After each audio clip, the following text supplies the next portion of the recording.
In our previous lecture, we examined the epics of the gods from the city of Ugarit on the Mediterranean coast, and we spoke about the gods Baal, Asherah, and Anat. We move in this lecture and the subsequent lectures from the stories of the gods to the stories of human-god combinations, and we embark on our journey into the Epic of Gilgamesh. This and the subsequent lecture will cover that epic. In addition to telling the story, I will be telling the story of the story. That is, how was this epic discovered and deciphered? For its discovery and decipherment itself was a great cultural moment in Western history. Gilgamesh was an historical king who ruled in Sumer. He ruled the Sumerian city-state of Uruk in the 27th century BC. In the century after his death, a process began in which the historical memory of this ruler was transformed into myth. He was thought of as a divine ruler, a master builder, and a fearless warrior. And the idea developed that he was 2/3 divine and 1/3 human. So we have a combination of the human and of the divine. At first, his story was recorded in a series of short poems among the Sumerians. And 1,000 years later and more, these short pieces were woven into a larger epic. And this epic was spread throughout the Near East, including into Egypt and the Hittite lands. Now, its appeal seemed to be twofold. First, it was a story of great adventure. It told of gods, of humans, of human-god combinations, of animals, of the spirit world, and there was quite a bit about human sexuality and ideas of what we might call divine sexuality, sexual activity among the gods. It's also a story that addressed in mythic form the most basic human questions, the questions of loyalty, friendship, sexual attraction and repulsion, the ties between parents and children, and this is a great theme of the Epic of Gilgamesh, the inevitability of death and the response of human beings to death, to the death and deaths of those close to them. After recounting the history of the epic and its development, we will move into the story itself. Now, the Sumerian tablets that I mentioned were discovered in the 19th and early 20th centuries, and they are short descriptions of the king, descriptions that will later become part of a longer epic. Included in these early Sumerian poems are the battle with the great monster Humbaba, also known as Huwawa, and the descent of the companion Enkidu into the underworld. Babylonian tablets unearthed in the 1st millennium BC, unearthed in Nineveh, near present-day Mosul, produced a good part of the whole epic. And over the period of the 19th through early 20th century, thousands of fragments of this epic in different forms were recovered, and in total we have about 3,000 lines of the Epic of Gilgamesh. The estimate is that it achieved its final form sometime around 1300 BC, and then it went through many recensions, and there were many variants. I'll remind you, as I've been reminding you throughout our series, that there is no one single form of any of these myths. They come in many forms, many culturally specific, that is, depending on where they were written and where they were found. There's also pictorial evidence that some scholars think depicts Gilgamesh. And I say some scholars think because there are arguments about this, as there are about many aspects of this epic. We don't have anything with a picture that says Gilgamesh. It doesn't work like that. Rather, there are scenes depicted on walls, in cylinder seals, and in various places that seem to evoke the themes and figures of the epic. So you will often see them referred to, with caution, as the Gilgamesh-like figure, or the Gilgamesh figure. So there's a little scholarly distance about it. I've mentioned the city of Gilgamesh many times, Uruk, And in the Iraq War of 2003, you will remember the city Nasiriyah in southern Iraq. This is near the excavations of Uruk. This was a city which was occupied by the British forces in that war, in the 2003 war. But to take us back from the 2003 war to the 3rd millennium BC wars, we know that there were battles, conflicts. They were diplomatic and they were at times military between the city-states of Sumer. And Uruk was one of the cities involved in these conflicts. Gilgamesh, as the ruler of this city, which became a city-state, Uruk, you will also hear it called Warka, and in the Hebrew Bible, Erech or Erech in the English translations. This city was involved in these conflicts, and Gilgamesh fortified the city. And again in the poems and epic, we read that he built the city walls. They attribute the building to him personally, as the epic that we're going to study is attributed to him personally. His name, the name of the king, Gilgamesh, the historical king, appears on the Sumerian king list. This is a list I have mentioned in a number of earlier lectures. It's a list which, at first glance, seems boring. It seems analytic, a list of kings and their years. But if you take a second glance, there's something odd about the list, because you'll read about kings who lived for 400 years or reigned for a few thousand years. So it's some combination of myth and history. And it includes the Sumerians' idea of prehistory. These are the kings of the ancients who ruled when humans and gods were combined and when the lifespan was much longer. Now, in this list, Gilgamesh lives to the age of 126. He's not an old-timer, right? There are people living much longer. But it shows you the mythic quality of this list. And even in that period, this is what was thought of Gilgamesh. And this might remind many of the students of the accounts in Genesis of the early generations of humanity, the generations between Adam and Noah, in which humans lived for centuries. Of course, the person who lives the longest is Methuselah, one of the descendants of Noah. Hence we get this phrase, old as Methuselah. Hundreds of years, almost 1,000 years in the case of Methuselah. Now, when this epic was found in its various forms, recensions, variants, in various fragments, which were pieced together and then deciphered, and in its various languages, there was a very powerful response to it. And this response is tied up to the question of the relationship between the mythology of the ancient Near East and the text of the Hebrew Bible. In an earlier lecture, I described at length the 1872 talk by the British academician George Adam Smith, in which he read what he called the tale of the Babylonian Noah. He read some of the Gilgamesh epic, which told of a universal flood, and he compared it to the biblical epic. This caused a great response, both positive and negative, among the British, American, and European publics, because it seemed to threaten the originality of the biblical narrative.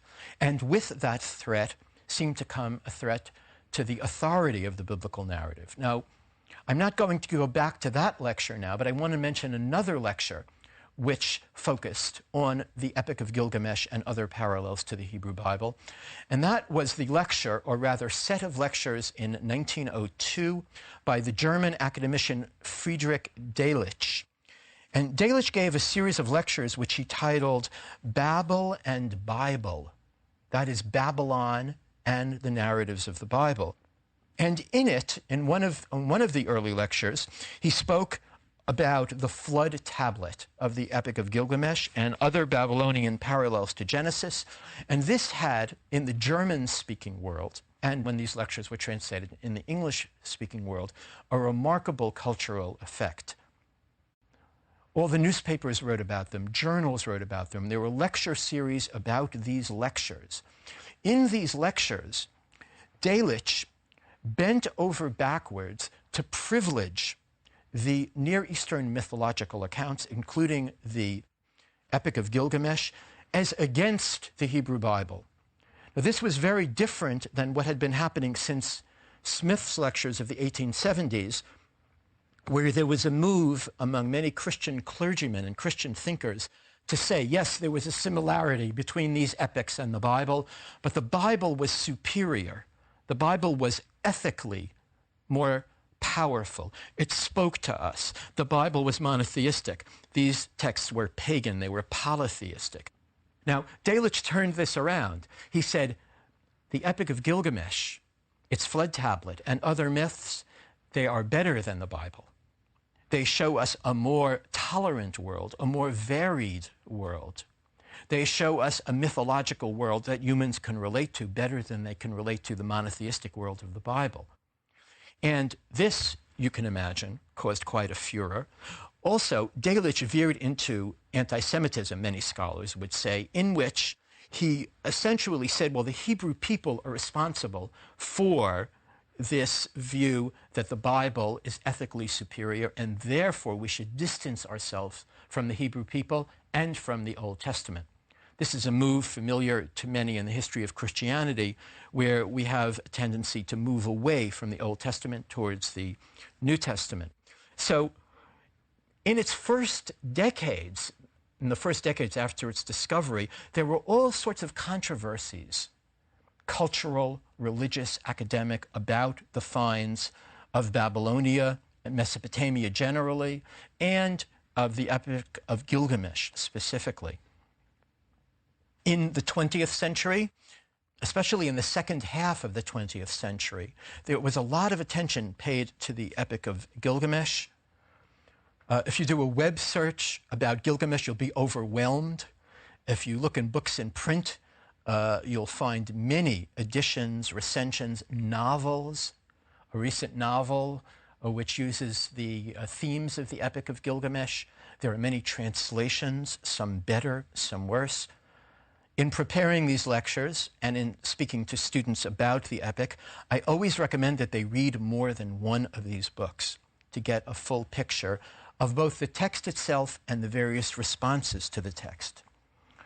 The translator, Herbert Mason, noted that Gilgamesh is a kind of touchstone to other more modern works. This is the way many people respond to it. It reminds us of many stories in the Bible and episodes in Homer that are part of our cultural consciousness. I would say at this point, Gilgamesh has become part of our cultural consciousness. So for many people, reading the Iliad and the Odyssey might remind them of Gilgamesh, because ancient Near Eastern mythology has moved into the forefront of reading. Great Assyriologist Thorkild Jakobsen, who has written eloquently about Gilgamesh, called Gilgamesh a revolt against death. Again, returning to the theme that it speaks of the ancient world's confrontation with the inevitability of death. At the end of our lecture, we'll consider again this idea of the theme. Is there one overarching theme in the epic? So let us look at the narrative itself. There's a prologue which reminds us that this is written by Gilgamesh and that he is divine and human. Again, this strange arithmetic, 2/3 divine, 1/3 human. It praises his kingship, his strength, and his dignity. It praises again the walls of Uruk, the like of which no king, no man will ever build again. Gilgamesh was king of Uruk, a city set between the Tigris and Euphrates rivers in ancient Babylonia. Enkidu was born on the steppe, where he grew up among the animals. Gilgamesh was called a god and a man. Enkidu was an animal and a man. It is the story of their becoming human together. So in this opening, after the prologue, we see the reference to the divine realm and the human realm, the animal realm and the human realm. The human as bridging the divine and the animal. And that is a lot of what this story is about, negotiating in human life, the human realm, the animal realm, and the divine realm. To return to the poem, as a king, Gilgamesh was a tyrant to his people. He demanded from an old birthright the privilege of sleeping with their brides before the husbands were permitted. The so-called European right of seniority is invoked here. So this was something, as we'll see later in the poem, that's going to anger many people. Sometimes he pushed his people half to death with work rebuilding Uruk's walls, and then, without an explanation, let the walls go unattended and decay, and left his people dreaming of the past and longing for a change. They had grown tired of his contradictions and his callous ways. They knew his world was old and cluttered with spoiled arts that they defended but could not revive. Notice, an ancient text which says that the people knew his world was old. These peoples of the ancient Near East had a sense of their own history, a deep sense. So Enkidu, what is the portrait that we get of him? We've had a snap portrait of Gilgamesh. Let's look at Enkidu. Enkidu was ignorant of oldness.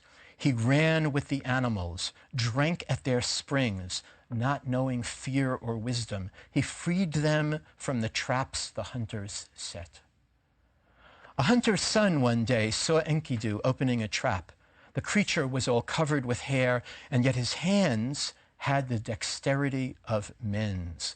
He ran beside the freed gazelle like a brother, and they drank together at a pool like two friends, sharing some common journey, not needing to speak, but just continue. The hunter listened to his son's description of Enkidu and was both angry and afraid. He told his son to go to Uruk and to tell what he had seen to Gilgamesh, and to ask him to send a prostitute who would sleep with Enkidu and make the animals ashamed of him. Gilgamesh would understand, for he was a king. So note, please, how sexuality enters this tale in its first opening section. Gilgamesh is abusing the role of king by being a sexual tyrant. Enkidu, as part of the animal world, according to this hunter, can be alienated from that world by sleeping with a prostitute. Very interesting idea. And this point in the narrative moves us into the meeting between Gilgamesh and Enkidu. And it does it in this fashion. Gilgamesh tells the hunter to take a specific woman. Her name is Shamkhat. Now, prostitute also has the valence of sacred prostitution. So she may be allied with the fertility cult. And she, Shamkhat, goes to the place that Enkidu frequents and meets the animals. And she is told by Gilgamesh to seduce Enkidu, and that will stop him from freeing the animals. And it works. And there's a beautiful description in here, which I am not going to read because we only can read selections of the text, where the young woman shows herself to Enkidu. She just takes off her clothes, and he's overcome and stays with her for a week. And in that week, he's transformed into someone human and urban. So we have the theme of sexuality as a transformative power. They spend a week together, as I said, and Shamkhat, the young woman, takes Enkidu to the city of Uruk, where he challenges Gilgamesh. Why? Because he's heard that Gilgamesh is a tyrant, and he's especially exercised by Gilgamesh's declaration that he has the right to sleep with the brides. So note, he's become newly human, but he's already highly ethical. It's really fascinating. Okay, so Enkidu is in the city, and he encounters Gilgamesh, and they face off. They have a fight. They're two very powerful men, human men, animal men. They wrestle, and it's a draw. They realize that they've met the match. And once they realize that they've each met their match, they decide to become companions. So here we have the two battling heroes who realize that they're better as a combination. And this moves us into the next section, the section about the monster Humbaba. Gilgamesh spoke then, "We go to kill the evil one, Humbaba. We must prove ourselves more powerful than he." Enkidu was afraid of the forest of Humbaba and urged him not to go, but he was not as strong as Gilgamesh in argument, and they were friends. They had embraced and made their vow to stay together always, no matter what the obstacle. Enkidu tried to hold his fear, but he was sick at heart. "I feel the weakness that I felt before come over my body, as if I tried to lift my arms and found that they were hollow. It is Humbaba who has taken your strength," Gilgamesh spoke out, anxious for the journey. "We must kill him and end his evil power over us." "No," Enkidu cried, "it is the journey that will take our life." They enter into the forest, deciding to combat the monster, and exhausted, they fall asleep. And while he is asleep, Gilgamesh has a dream. The dream is that a mountain falls on top of him, but despite the fact that a mountain falls, a great giant saves him, and he's not killed by the mountain. This is his dream. Enkidu, now a very sophisticated human, an urban person, he says, "I know what the dream means. The dream means that we can destroy the monster." They enter the forest. Gilgamesh, in the great cedar forest where Humbaba reigns, wants to draw the attention of the monster, and he chops down a tree. And this tree crashes through the forest and brings out the monster. The monster can overwhelm them, but the god of the sun, Shamash, we could think maybe of blinded by the sun god incapacitates the monster, and the companions are able to kill him. What they do is behead the monster. Now we move into the next section, where it is not enough that the companions kill the monster, but of course they have to meet another challenge. And that challenge comes from both the divine and from the monster realm, the in-between realm. In the morning, when they had bathed and were preparing to return to Uruk, Ishtar, the goddess, came, the city's patroness, goddess of love and fruitfulness and war. She brought to Gilgamesh his royal robes and crown, and hinted that the gods had grieved Humbaba's loss. "Why should you be chosen as the one they blame?" she said in her coyness. "I might persuade my father Anu to relent if you marry me. That is the way your kingdom will know peace." So the goddess covets the great hero, the great human divine hero, someone closer to her than Enkidu. Gilgamesh refuses her. "What would I gain by taking you as a wife? Love," she said, "and peace. Just as you loved the lion and gave him pits to fall in, and the horse whose back you wounded with the whip." He shouted back at her, "Your love brings only war." And he goes on to recount many betrayals, many ways in which the goddess Ishtar has betrayed heroes. He does not want to be betrayed. Well, the goddess is enraged. And she says, well, these two heroes might have defeated Humbaba, but I'm going to send something else against them. The great bull of heaven, another monster, to defeat both Gilgamesh and Enkidu.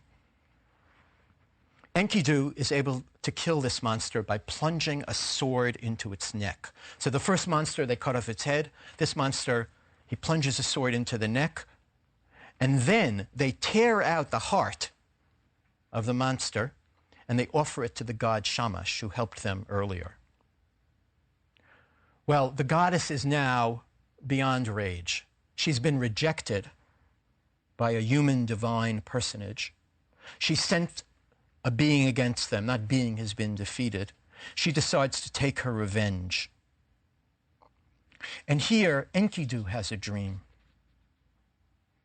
Enkidu dreams that the gods are debating who is responsible for the death of the bull of heaven sent by the goddess. And he recounts in speaking to Gilgamesh all of the different arguments that the gods give. Among the arguments are, Gilgamesh is a human divine. Perhaps the gods should let him live. Enkidu is closer to the animals. Maybe he should die. Yes, but Enkidu is less responsible. He's not a king. Perhaps he should live, and Gilgamesh would die. So he hears all of these. He doesn't know what to do. He tells his friend Gilgamesh about the dream, but Gilgamesh cannot interpret it as easily as Enkidu interpreted the first dream. He somehow is not as savvy. But both of our companions are deeply disturbed by this dream because it tells them that in some way, one or the other or both are going to be held responsible for the death of the monster. And it tells them, it warns them that they're going to be separated. And what is the most important thing to them now? Their companionship. Now, we learn at this point that although both our heroes dispatched two monsters, Humbaba and the Bull of Heaven, when they first encountered Humbaba, you'll recall they came into the forest, that Enkidu hurt his hand, but he paid no attention to it. Now, because of the revenge of the gods, his hand begins to be an open wound and to threaten his life. So he has some kind of flaw, something that will fester. That night, the wound Enkidu had received in his struggle with Humbaba grew worse. He tossed with fever and was filled with dreams. He woke his friend to tell him what he heard and saw. And then the poem gives a long recounting of the dialogue, argument among the gods about who's responsible for the death of the monsters. Gilgamesh, while listening to the dream, realizes that he and his friend are being threatened. Gilgamesh, before this, did not let himself believe that the gods had chosen one of them to die. Enkidu's fever reached its height, and like a madman talking to a wall in an asylum, Enkidu cursed the gate as if it were a person he could blame. I would have split you with my axe if I had known that you could wound. Shamash, who called me innocent, I curse your heart for bringing me to suffer this. He thought he heard Shamash arguing that if the prostitute had never come to him, he would never have known his friend, who sat beside him now, trying to find the gesture to reverse the god's decision or relieve a close companion's pain. So these two companions understand that one of them is going to die, and it seems that it's going to be Enkidu who's going to die. And here we have a central line in this epic. Gilgamesh, though he was king, had never looked at death before. Gilgamesh, though he was king, had never looked at death before. Enkidu saw in him, in Gilgamesh, a helplessness to understand or to speak, as if this were the thing the other had to learn and he had to teach. But visions from his sickness made him helpless as a teacher. All he had to give was being weak and rage about the kings and elders and the animals in the underworld that crowded sleep, about the feathers that grew up from his arms in the house of dust, whose occupants sat in the dark, devoid of light, with clay as food, the fluttering of wings as substitutes for life. And here we go into a long description of the netherworld. Enkidu already sees what the next world will be, this half-existence. Gilgamesh now felt himself singled out for loss, apart from everyone else. All he knew was grief, endless in its hidden source. He was like a hungry animal through empty lairs in search of food. Enkidu dies, Gilgamesh cannot be consoled. In this lecture, we have looked at the first part of the Epic of Gilgamesh, in which a companionship is formed and one companion is lost. In our next lecture, we will take up the story when Gilgamesh searches for immortality and a solution to the question of the death, especially of the death of the beloved.